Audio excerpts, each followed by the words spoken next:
오늘 비가 많이 쏟아지고 있습니다. 우리 교회는 밖에서 비가 오면 이렇게 빗소리가 다 들립니다.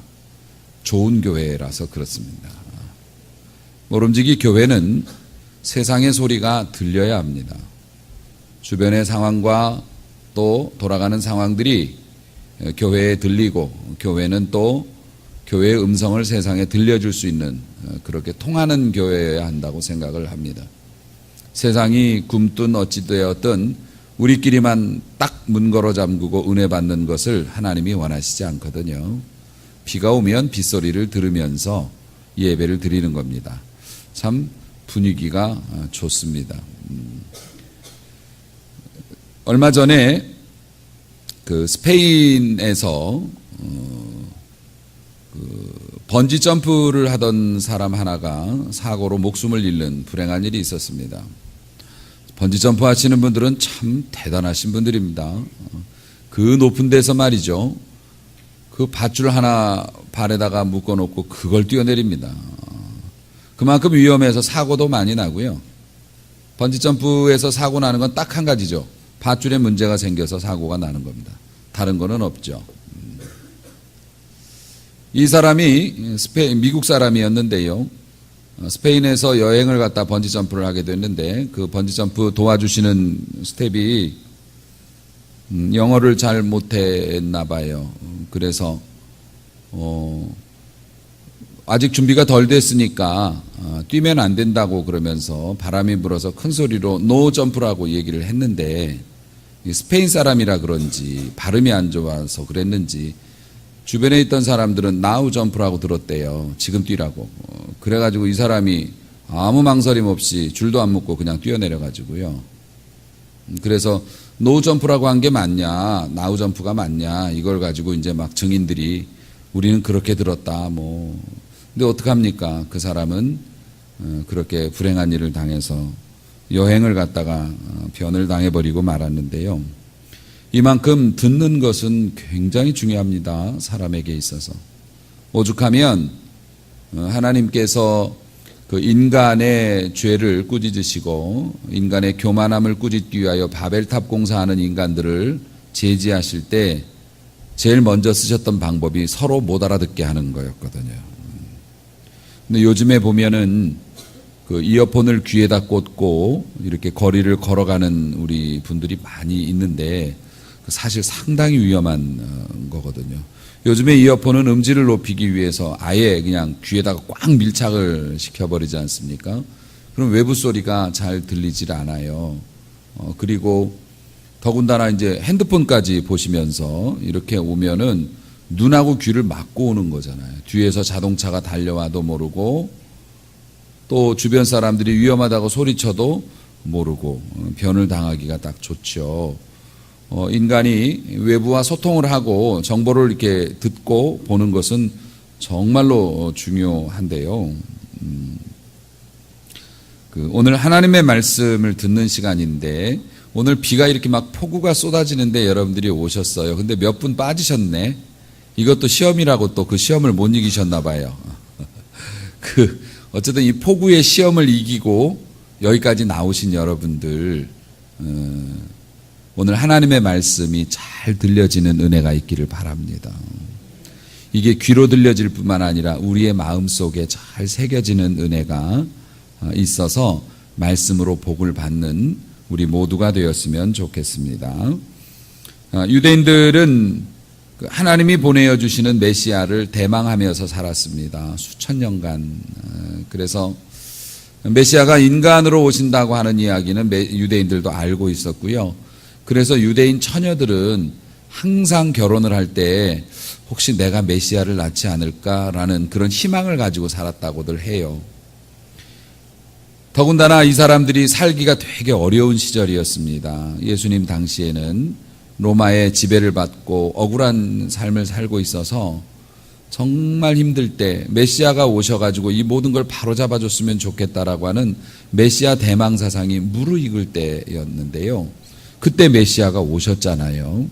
오셔서 메시아가 아니시고는 하실 수 없는 기적도 행하시고 그리고 스스로도 내가 하나님의 아들이고 하나님을 나를 본 자는 하나님을 보았다라고 말씀도 하시고 뭐 여러 가르침으로 자신이 메시아라고 하는 것을 하나님이 보내신 자라고 하는 것을 예수님께서 강조하셨는데요.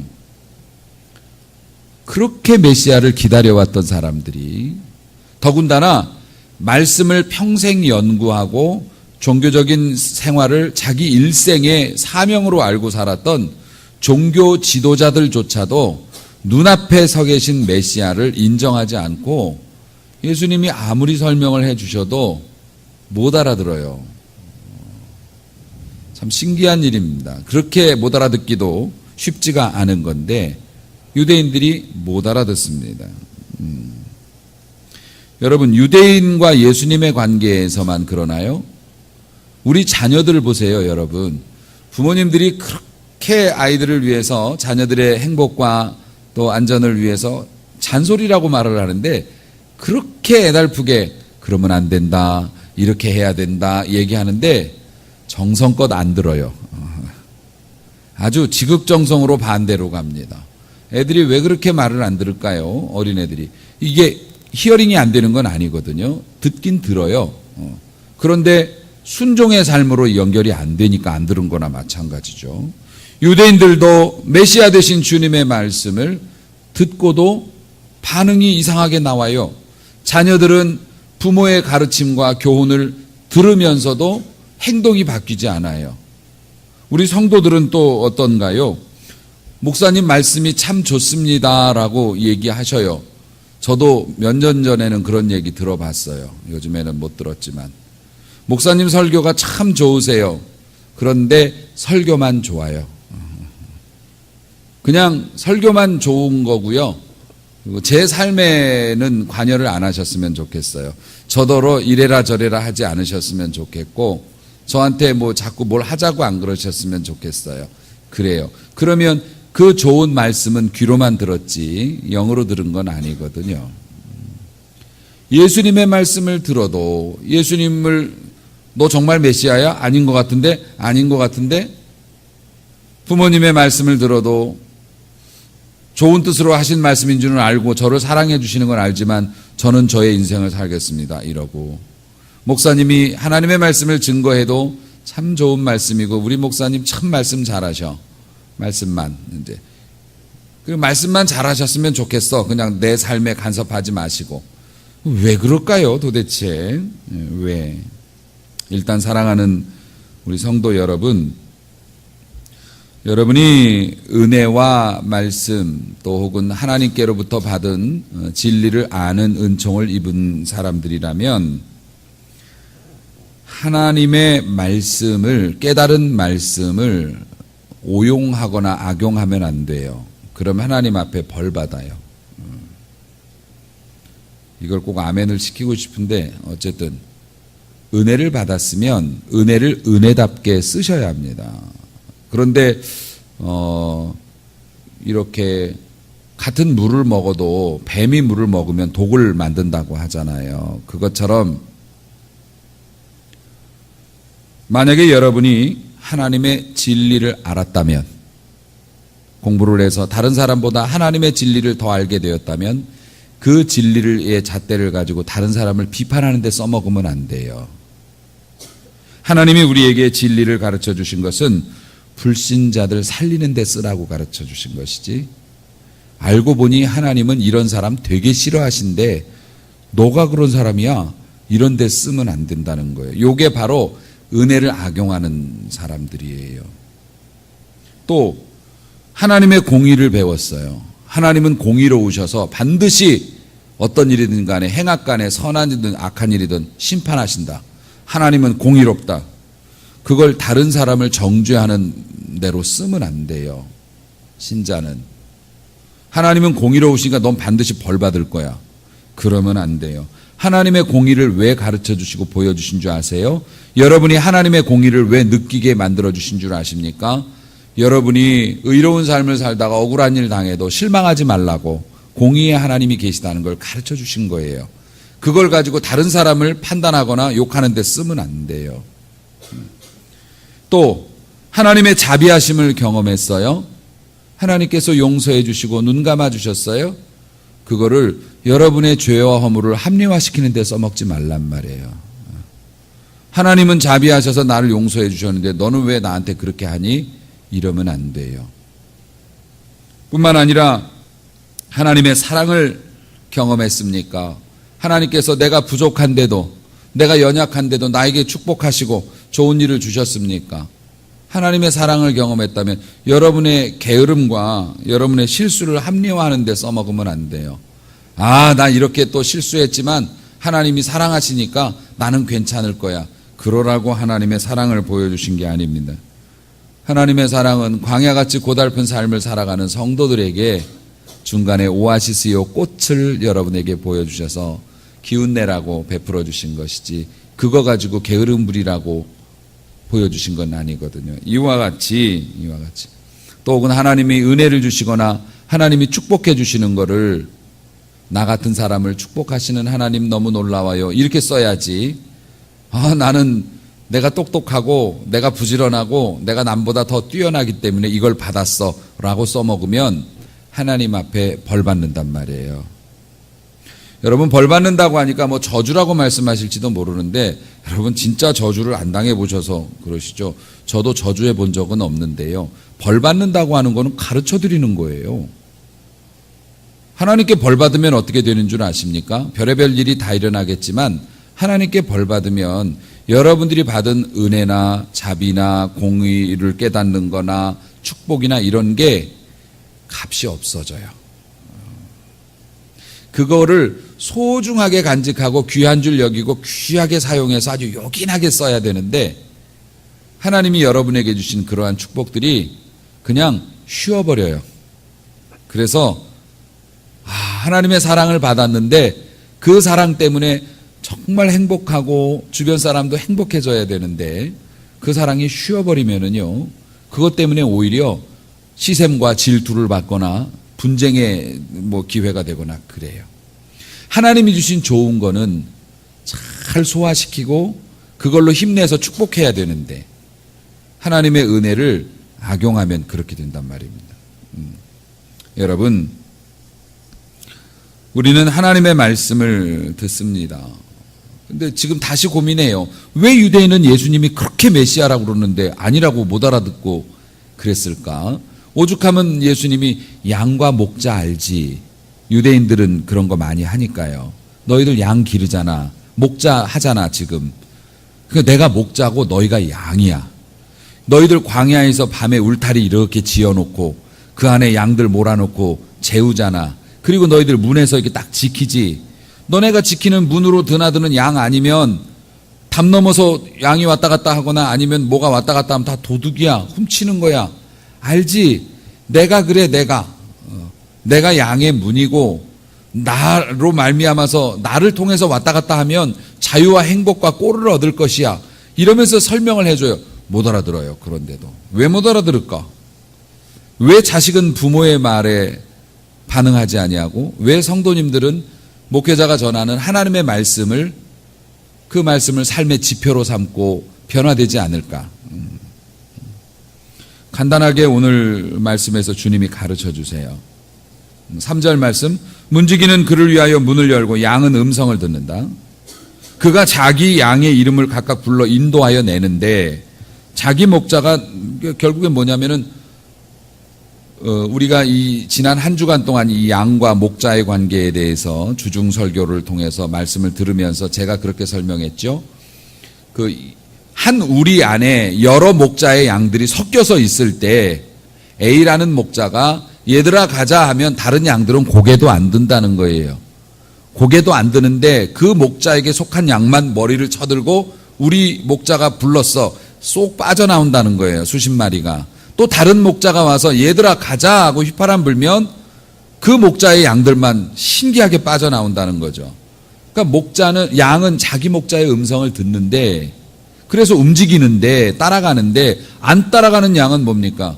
내 목자가 누군지를 잘 모르니까 안 따라가는 거죠. 몰라서 안 따라가죠. 알면 따라갈 텐데. 사실 자녀들이 부모님에 대해서 오해를 참 많이 해요.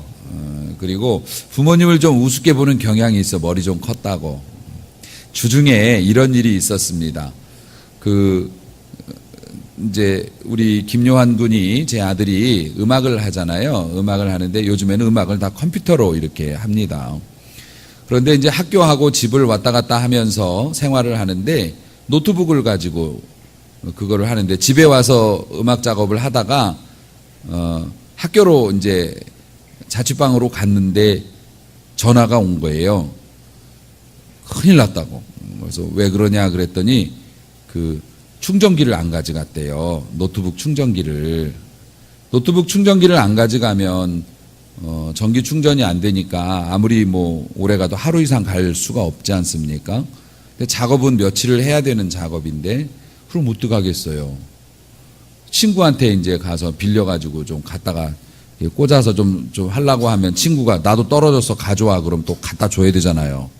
그럼 좀 있으면 내가 떨어지면 또 가서 좀 빌려다가 이렇게 너무 스트레스를 받았나 봐요. 그래서 제가 이제 거기에 갈 일이 있어서 같이 타고 이제 와야 되는 건데, 아빠 오실 때 충전기 가져오세요 그러더라고요. 그래서 야, 내가 가면 바로 타고 집으로 올 건데 뭘 충전기를 가져가 그랬더니 그래도 가져오세요. 스트레스를 너무 받으니까 그냥 안 써도 갖다 놓고 싶은 거죠. 여러분, 자녀들에게 사실 부모가 그런 존재 아닙니까? 자녀는 부모에게서 벗어나고 싶어 하지만 자녀가 부모에게서 벗어나는 순간 충전기에 선 빠진 그거밖에 더 돼요.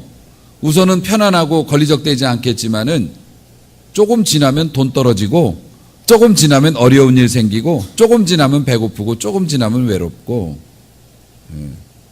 가정이 그래서 좋은 거죠. 교회가 왜 좋습니까?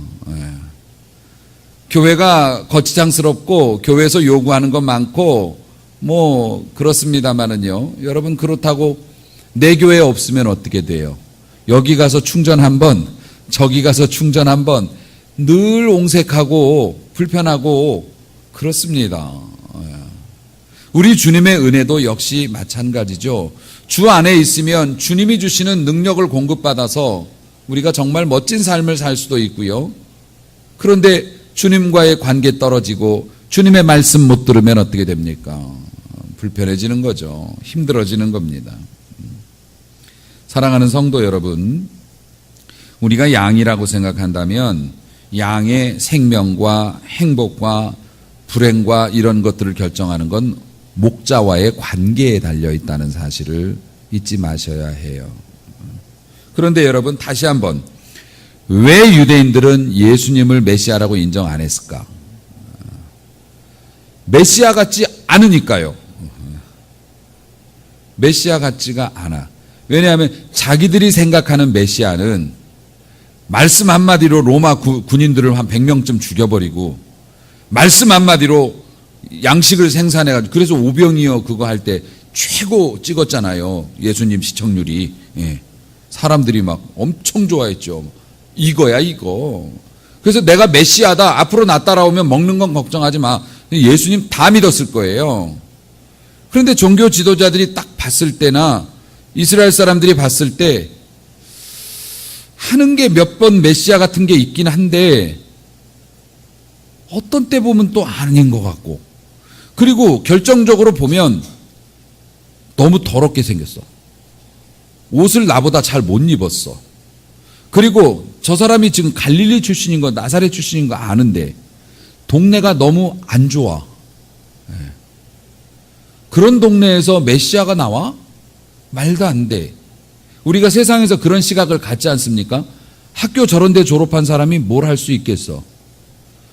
혹은 저 사람은 나보다 공부도 짧고, 저 사람은 나보다 나이도 어리고, 저 사람이 무슨, 그러니까는 성도님들은 그런 시선으로 목회자를 보면 목사님이 나보다 나이가 어린데 뭘 알겠어. 목사님이 나보다 좋지 않은 학교를 나온 것 같은데, 목사님이 나보다 언어도 딸리는 것 같고, 어떤 때는 사소한 것도 틀리시는 걸 보니 목사님은 나보다 훨씬 가난하고, 우리 교회는 우리 집보다 더 안 좋고, 이렇게 되니까 아니 듣고 싶은데 메시아처럼 안 보이는 거예요. 하나님의 종처럼 잘 안 보이는 겁니다. 실수도 많이 하고 내 마음에 안 드는 행동도 하고 뭐 나를 이뻐하는 것 같지도 않고 그러니까 그 말씀이 안 들어와요. 받아들일 수가 없어요.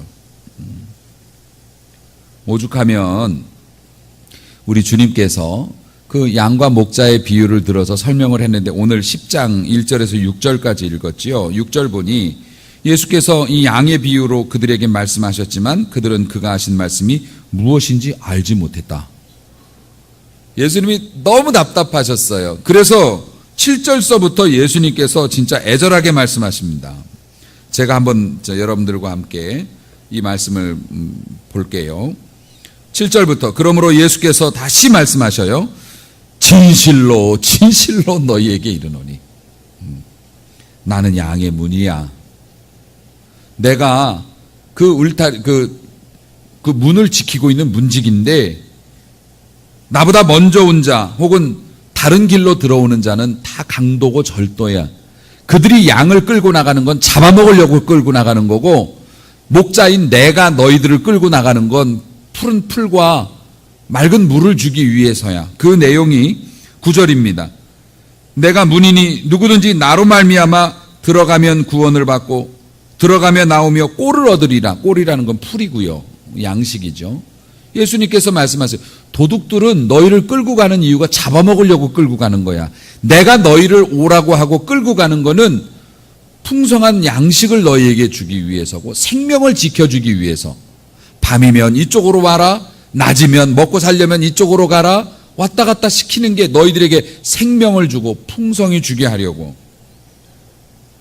도둑이 오는 것은 도둑질하고 죽이고 멸망시키려는 것뿐이요 내가 온 것은 양으로 생명을 얻게 하고 더 풍성히 얻게 하려는 것이다. 11절 나는 선한 목자이다. 선한 목자는 어떤 목자인가? 양들을 위하여 목숨을 버린다. 그러나 사꾼들, 월급 받고 양치는 사람들은 목자도 아니고 양도 지양이 아니라서 사나운 짐승이 물어가면 무서워서 같이 도망가 버리고 만다. 그러나 나는 너희들을 위하여서 목숨을 버리노라. 사랑하는 성도 여러분, 누가 여러분을 위해서 목숨 버릴까요? 예수님이 여러분 위해서 목숨 버리셨습니다. 누가 우리 자녀들에게 묻습니다. 그나마 여러분 어려워지고 그러면 전 재산을 털어넣든지 아니면 자기 생명이나 자기 장기를 빼어주든지라도 해서 여러분 지켜줄 사람 누가 있어요? 그렇게 여러분하고 맨날 모여서 게임하고 같이 여행 다니고 그런 친구들이 여러분한테 그렇게 해줄까요? 천만의 말씀, 여러분들이 그렇게 우습게 받고 여러분들이 그렇게 불편하게 여겼던 여러분의 부모님밖에는 그런 거 해줄 사람 없어요. 여러분이 영적으로 쓰러지고 여러분의 가정에 문제 생기고 여러분의 삶에 큰 문제가 생겼을 때 가장 가까이 들어가서 같이 이것을 붙잡고 해결하려고 기도하고 몸부림치는 사람이 누굴까요? 목사님밖에 더 있어요. 표정 봐, 안 믿는 거 봐, 저. 그래도 목사님밖에 더 있냐고요. 그런데 사람들이 왜 주님과 부모님과 또 목회자의 말씀에 잘 듣지 않냐면 바울이 디모데 목사님한테 이런 이야기를 전해줬어요. 디모데후서 4장 3절에서 4절 보면 예언이죠. 때가 이르리니 사람들이 바른 교훈을 받지 아니하며 귀가 가려워서 자기 사욕을 쫓을 개인적인 욕망을 쫓을 스승을 많이 두고 내가 귀가 가려워 듣고 싶은 소리가 있어요. 그런데 목사님이 칭찬을 안 해줘. 자꾸 그렇게 살면 안 된다고만 해. 내가 원하는 길이 있고 내가 누리고 싶은 삶이 있는데 교회에 가면 그런 삶은 별게 아니고 주님을 따르는 삶이 최고래. 그런데 어떤 사람이 너 훌륭하다고, 너 멋있다고, 네가 정당하다고 내 가려운 귀를 긁어줬어요. 그래서 내 개인적인 사사로운 욕심을 채울 스승을 많이 두고 그 귀를, 내 귀를, 진리를 향했던 귀를 돌이켜서 허탄한 이야기, 쓸데없는 이야기를 조치리라, 따라가리라. 예언이에요. 때가 되면 사람들이 귀가 가려워서 자기의 귀를 만족시켜주는 쓸데없는 스승들, 허탄한 이야기를 하는 사람들을 쫓아다니는 그런 시대가 오는데 그 말을 듣기 위해서 진리를 들었던 귀를 세상 소리에 기울이는, 근데 이게 여러분 불신자에 대한 예언이 아니고 믿는 자에 대한 예언이에요. 우리에 대한 예언이라고요. 왜 사람들이 그럴까요? 왜 신자가 그렇게 할까요? 세상 생활에 익숙하게 길들여져 있기 때문에. 다시 말해서 경건 생활이 소홀히 하게 되면 귀가 가려워져요. 그리고 그 귀를 교회에선 긁어줄 수 없다고 생각해요. 그리고 인간의 사사로운 판단과 여러분들이 하는 위트와 아니면 그런 어디 여기저기서 들은 그 이야기로 교회를 판단하고 하나님의 역사를 판단해요. 그렇게 되면 어떻게 되는 건 줄 아십니까? 기도나 헌신이나 순종 없이 살았는데도 나보다 부자가 되거나 나보다 형통한 삶을 사는 사람들을 보면 부러워하고 그 사람의 이야기를 목사님의 얘기보다 더 주목해서 듣고 그렇게 됩니다. 그런데 여러분, 성도가 목자의 음성을 듣는다는 건 설교를 이해한다는 것만이 아니고요. 주님의 말씀이라고 생각하고 그 말씀으로 자기를 살핀다는 뜻이에요. 다시 말해서 이런 겁니다. 이게 설교를 듣지 않습니까? 여러분들이 어느 날 이 말씀을 들으니 깨달음이 왔어요. 그리고 나서 나도 모르게 주먹에 손이 들어가요. 그러면서 힘을 내야 되겠다. 내가 이렇게 살아서는 안 되겠다. 혹은 그래, 이렇게 사는 것이 하나님이 기뻐하시는 것이라고 하니까 내가 주저앉아 있던 거 좀 일어나 봐야겠다 하면서 손에 불끈 힘이 들어가요. 와, 하나님이 내 마음을 알아주시네. 나를 간섭하고 도와주시네. 그러니까 밥을 먹어도 힘이 안 났던 힘이 말씀을 듣고 힘이 나요. 이게 바로 주님이 말씀. 사람이 떡으로만 사는 건 아니란다. 하나님의 입에서 나오는 말씀으로 사는 것이다. 요런 재미가 있어야죠, 양들이. 사랑하는 성도 여러분, 우리가 하나님의 사람으로서 이게 지속적으로 살아갈 수 있는 것은 먹을 수 있는 음식과 살 집이 있어서가 아니고요. 하나님이 지금도 여러분을 챙겨주시기 때문이에요. 믿습니까? 하나님이 챙겨주셔요. 여러분이 어떤 직분을 맡았든지 여러분은 한 마리의 양입니다. 양은 목자의 음성이 없으면 안 돼요. 그런데 양이 볼 때 목자가 저게 나보다 작아 보이는데, 나보다 똑똑해 보이지 않는데, 이렇게 되면 이게 문제가 돼요. 근데 여러분 실제로 목자하고 양은 달리기 하면 아마 양이 더 빠를걸요. 그렇지 않겠습니까? 뿔로 들이받으면 양하고 싸우면 목자가 질 수도 있어요. 여러분들이 저 받으시면 뭐 제가 질 수도 있죠. 그런데 여러분, 목자는 좀 고유한 사명이 있지 않습니까? 목자가 가진 사명이 두 가지예요. 종자가 다르다 이런 건 아니에요.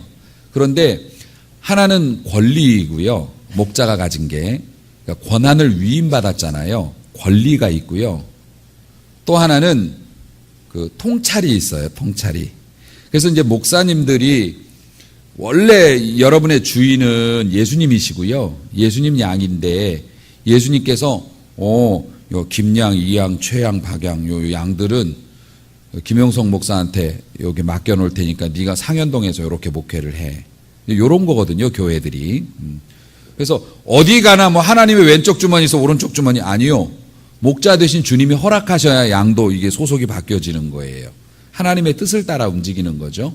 자, 어쨌든 그렇게 되는데 목자는 뭘 갖냐면은 그 통찰, 다시 말해서 주인이 가르쳐주는 어디에 가면 좋은 풀이 있다, 어디에 가면 좋은 물이 있다를 알게 해주셔요. 그게 말씀의 은사죠. 하나님의 말씀을 듣고 기도함으로 해석하고 지금 이때 필요한 말씀이 뭐라는 것을 가르쳐 드리는 거죠. 이게 설교 행위입니다.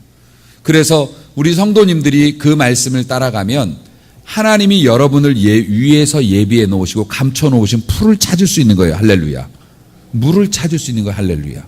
그런데 또 하나가 있어요. 위임이라는 게 있습니다. 목회자들이 받은 게 뭐냐면 양을 데리고 가는, 양이 풀을 뜯어 먹는데 어떤 사람이 와갖고 너 뭐야? 너 왜 여기서 이 풀 먹어? 네 풀이야? 아닌데요? 너 가. 이럴 수 있잖아요. 그러니까는 주인이 목자한테 그런 거래요. 어디까지가 경계고 어디에 가면 그 큰 그 연못 있잖아. 그거 내 소유거든. 그러니까 우리 양들은 먹어도 되는 거야. 거기 가서 먹이는 거야, 네가. 이러면서 목자한테 너는 내 목자이기 때문에, 내가 임명한 목자이기 때문에 내 영토에서 네가 할 수 있는 것들이 있어라는 거를 이렇게 주신 거예요. 그래서 양들은 그 목자만 뒤만 잘 따라가면 그 목자가 허가를 받은 물을 먹이고요, 허락받은 초지에서 풀을 먹는 거예요. 그리고 주인이 인정한 공간 안에서 잠을 자는 거죠. 그게 교회 생활이에요. 아무리 좋은 풀이라고 해도요, 우리한테 맞아야 되는 거고요, 정당한 풀이어야 하는 거죠. 사랑하는 성도 여러분, 그래서 목자가 그러니까 목사님과 그 성도들의 관계가 목양이라고 하지 않습니까? 그래서 중요한 거예요. 목사님이 여러분보다 공부를 많이 하거나 교회가 여러분의 집보다 크고 교회가 뭐 더 화려하고 그래서 힘이 있는 게 아니고, 우리에게 이런 관계를 허락하신 주님이 계시고 주님께서 정당성을 주셨고 주님께서 또 갈 길을 목사님을 통해서 알려주신다고 믿기 때문에 우리가 이렇게 신앙생활을 유지할 수 있다는 거죠. 이렇게 복잡하게 말씀을 드렸지만 목사님이 전하는 말씀을 인간의 말로 받지 말라는 뜻이에요. 하나님의 말씀으로. 여러분, 하나님의 말씀으로 받아들여서 여러분이 은혜 받고 변화되는 힘이 생겨야 되는데, 주먹에 힘 들어가는 거 말씀드렸죠. 그러기 위해서는 여러분이 하는 비결이 있습니다. 목사님의 말씀이 잔소리로 들릴 건지 아니면 지금 내게 말씀하시는 여호와 하나님의 음성으로 들릴 건지, 그건 여러분에게 달려 있어요. 여러분이 말씀 듣기 전에 안테나 펴시면 됩니다. 그 안테나를 펴는 게 뭐냐면, 오늘 설교를 통해서 들려지는 이 음성을 하나님이 내게 말씀하시는 걸로 내가 듣고 한번 순종해 보겠습니다라는 결단을 하면, 그때는 주님이 여러분에게 말씀하시는 걸로 들려집니다. 이런 은혜가 여러분에게 흔하게 나타나기를 축원합니다. 사랑하는 성도 여러분, 참 목자 되신 주님이 우리를 인도하셔요. 우리를 인도하시고 오늘도 한 번 밥 먹고 영원히 배부를 수는 없잖아요. 그런데 주님이 주시는 양식은 그렇지 않거든요. 그래서 오늘도 매일매일, 오늘은 이렇게 살았지만 내일은 어떻게 살까? 오늘은 이렇게 무사하게 잘 지냈는데 다음번에는 또 어떡할까? 이렇게 고민하는 양들에게 왜 네가 고민하냐? 목자의 음성을 잘 듣고 그 음성을 따라서 출입을 하면 들어가도 나가도 꼴을 얻을 것이며 너희들의 안전을 보장받을 것이다. 왜 너희의 귀가 가려워서 그 가려운 귀를 긁어주는 울타리를 넘어오는 사람들의 이야기에 귀를 기울이느냐? 목자가 지키고 있는 그 문을 통과하면 되는데, 그것이 예수님의 뜻과 말씀이고요, 하나님의 뜻인데요. 저도 양이거든요. 예수님 양무리의 양이죠. 뭐 여러분도 양이고요. 이 같은 양들이 말입니다, 우리 주님의 음성에, 저는 제 위치에서 주님이 주시는 음성에 귀를 잘 기울이고 그 음성을 따라가고, 여러분은 그 음성을 따라가는 저를 따라오고, 그렇게 되면은 서로 안전하고 행복할 수 있는 것 아니겠습니까? 착한 양이 되시기 바랍니다. 그리고 여러분은 임자 있는 양이니까요, 다른 데 가면 꼴 안 줍니다. 여러분 임자한테 와야 꼴을 주지요. 여러분이 하나님의 말씀을 잘 이해하고 곡해하지 않는 은혜가 있었으면 좋겠어요. 그래서 힘들고 어려울 때마다 주의 말씀을 듣고 그 말씀을 들으면 슬며시 내 마음에 힘이 생겨서 한 번 더 해보자, 조금 더 기다려보자, 한 번 더 기도해보자라는 마음이 생기고, 그렇게 살다가 어느 날 갑자기 저에게 전화하셔서, 목사님, 하나님이 이렇게도 사랑해 주시네요. 이렇게 복을 받았어요, 목사님. 이런 막 고백들이 여러분의 삶에서 쏟아져 나왔으면 좋겠어요. 풀 떨어지는 거 걱정하지 마십시오. 물 떨어질까 걱정하지 마십시오. 길을 잃지만 않으신다면 영원한 목자 되신 주님께서 우리를 위해서 풍성한 꼴과 물을 예비하시고 아무리 세상이 각박하고 죄악에 넘쳐도 우리와 우리의 자식들이 잘 살아갈 수 있도록 생명을 주고 그 생명을 어떻게 해요? 더 풍성히 하게 하신다고. 그러므로 주님의 말씀에 순종하여서 주님이 들어오라 하면 들어오고 나가서 풀 먹어라 그러면 열심히 나가서 일하고 그렇게 살아가다가 하나님이 주시는 굉장히 좋은 은혜, 그것을 나누어 줌으로 말미암아서 멀리서 바라보아도 행복한 양무리들이 될 수 있기를, 우리 교회가 그런 교회가 될 수 있기를, 그렇게 될 수 있기를 주님의 이름으로 축원합니다.